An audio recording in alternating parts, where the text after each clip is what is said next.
Mga kada 4 na araw na po ang nakalilipas nang mabawian ng buhay ang isang 11-year-old na manlalaro ng sepak takraw na mula sa Macalem Memorial Elementary School sa Parang, Maguindanao del Norte matapos po siyang mabilaukan. Kumakain lamang daw ang biktima ng hapunan nang mangyari ang insidente kasama ang kanyang team na lalahok sana sa Bangsamoro Autonomous Region and Muslim Mindanao Athletic Association o BIRMMAA 2026. Agad naman po siyang tinulungan ng isang nurse doon sa pamamagitan ng manual clearing at Heimlich maneuver. Pero hindi po ito nagtagumpay. Kaya naman dinala na nila ang biktima sa isang malapit na ospital pero wala pa ring malay ang bata. Nagpa siyang ilipat ang manlalaro sa mas malaking ospital pero nasawi na ito matapos magkaroon ng pinsala sa kanyang utak. Kaya naman po, ngayong umaga, kasama po natin ang isang medical and safety officer para ipaliwanag sa atin ang kasong nangyari sa bata at ang mga dapat nating gawin sakaling makita tayo ng taong nabubulunan or nabibilaukan. Welcome po sa Kada Umaga, Sir June Tolentino Sr. Yes. Good morning, Ma'am Pia. Sir June, naka-mic ka naman. Yes. Good morning, mga Pia. Good morning po, mga kadas. Sakto, kababayan itong mga ito yung Yeah. yung pag-uusapan natin. Nakakalungkot po na meron pa palang namamatay sa choking hazard, Sir June, ano? Actually, ma'am, marami po talagang namamatay. Lalo na pag hindi po sila nabibigyan ng immediate first aid na tinatawag natin. Like chest thrust or abdominal thrust. And then now we have the 2025 updates regarding sa choking, no, yung backslaps. Okay, bakit nga ba, Sir June, nabibilao ka ng mga tao? Okay, kasi let me just guide you with the process of, putting something into your mouth or like the food. So pagpasok sa lalamunan natin yan, there are two pipes, okay? And then these two pipes has a guard or a valve. We call it the epiglottis. So habang tayo po ay nagsasalita, yung valve na yon ay nakaklose po dun sa ating daluyan ng pagkain. O yung diretso po sa ating esophagus. Yung esophagus. Yes. Oo. So ngayon yung trachea natin is open. So that's why nakakapagkwentuhan tayo, nakakapag-usap tayo. So it's open. So now once we are eating naman, Yung trachea po, ito naman yung air pipe natin. yes. Oo, okay. that's where we breathe. Yes. The from. throat Oo. is what do we call the pharynx. Okay. Okay, so once naman na we're eating, the The trachea closes. actually yung yes, valve. because of the epiglottis, it closes the trachea Oo. and it opens the lane towards your esophagus naman. Yung esophagus naman dapat yung bubuka para So ngayon, makakain. kung in an event of like choking, nagkaroon siya ng failure of which valve or which pipe or tube bubuka. to close, yes, and to open. Bubuka or sasara. Yes, So, so ibig sabihin yung nabibilaukan po, yung pagkain, imbis na sa esophagus nagpunta sa trachea. Exactly. Ala. So that blocks the airway of the victim. Oh, delikado pala talaga. Delikado po yan. So as we all know, pag wala tayong supply ng oxygen, When there's no air, there's no life. of course, kawawa naman ang ating mga vital organs, especially your brain, your heart, your liver, your kidneys. So, mali pala yung ginagawa natin habang kumakain, kwento ng kwento. Exactly. Talagang Ganun pala dapat po natin. yun. Yeah. Sir Dapat June. ginagawa natin yan after we eat. So, ito pong next question ko. Kanino madalas nangyayari ang choking? Yung mga madadaldal po ba habang kumakain? Well, we really have Parang to tayo lahat yun eh. really have to consider the 1-year-old to 4-year-old children and of course the adults, no? Bakit po ang kids ay prone to this? Yes, because the toddler, di ba, ang lagi nilang ginagawa is they keep on running, they keep on playing.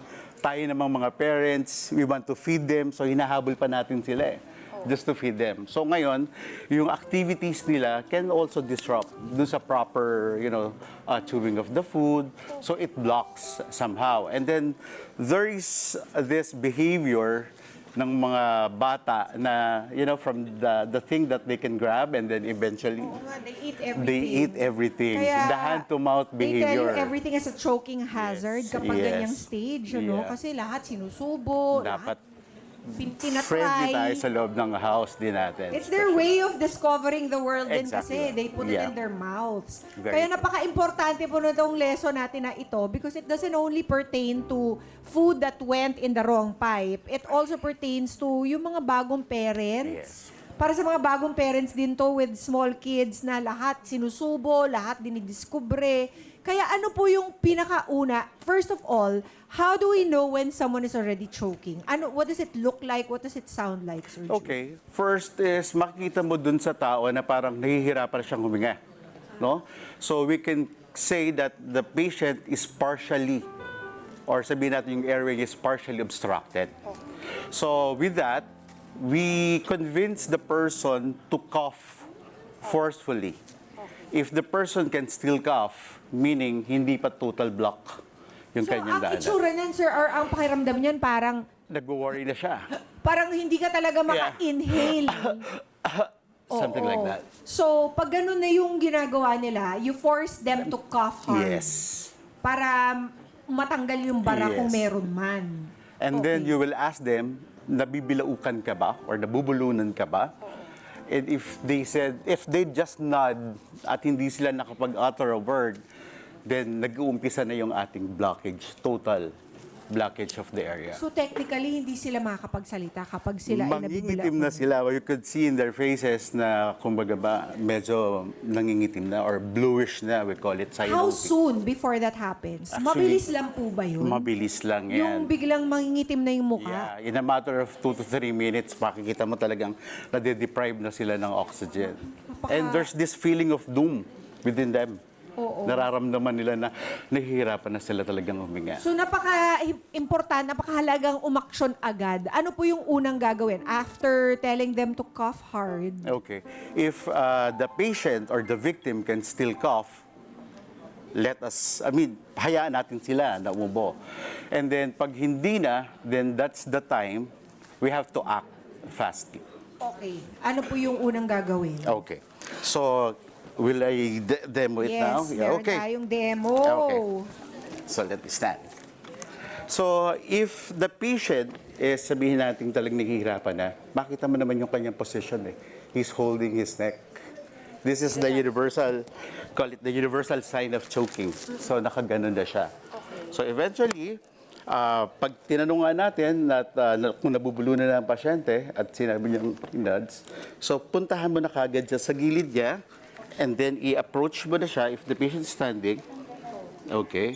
And then give the patient immediately 5 back blows, strong back blows, no? Okay. Especially when it's adult. Like this one, using the heel of your hand. The Okay? heel of the hand. Yes. Okay. And the area should be in between your two Shoulder shoulder blades. blades. Okay, or scapula. So 1, 2, 3, 4, 5. Okay. Tapos, note that naka-bend po siya dapat ng Oo, slide. dapat no? naka-bend siya ng slide. Oo. So pag hindi pa tayo naging successful, pwede natin akapin yung pasyente. So, merong instances after the 5 blows, Hindi pa tayo naging successful, ano na nila? much better Oo. kung na-expel out nga na kagad Ma-expel na yung kung ano man yung blockage. Yes. So kung wala, we Kung can proceed hindi, naman oo. to another 5 series, which is your your abdominal thrust, no? The abdominal thrust, okay, you just make your fist like this one. And then nakita nitong navel natin. Navel, the belly button. The belly button, okay. So, and then mapapansin din natin that we have this soft bone here. In between. In between The rib cage. and the rib, the rib cage, and of course your belly button. Okay. And then dun sa gitna niyan is Sa gitna nung soft Yes. at saka belly button. around two fingers. Okay. Andito kasi ang ating diaphragm.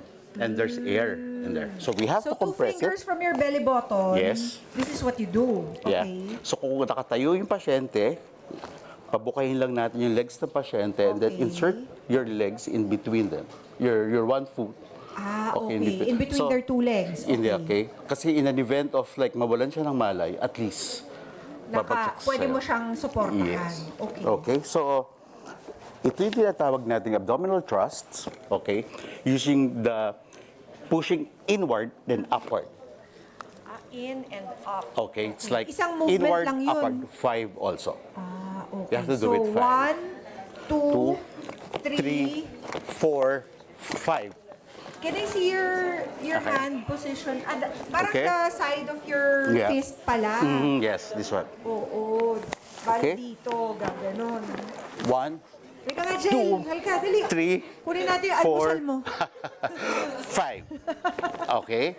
Pag hindi pa rin tayo successful, balik po tayo dun sa side ng patient. Okay. Another 5 Back slaps ulit.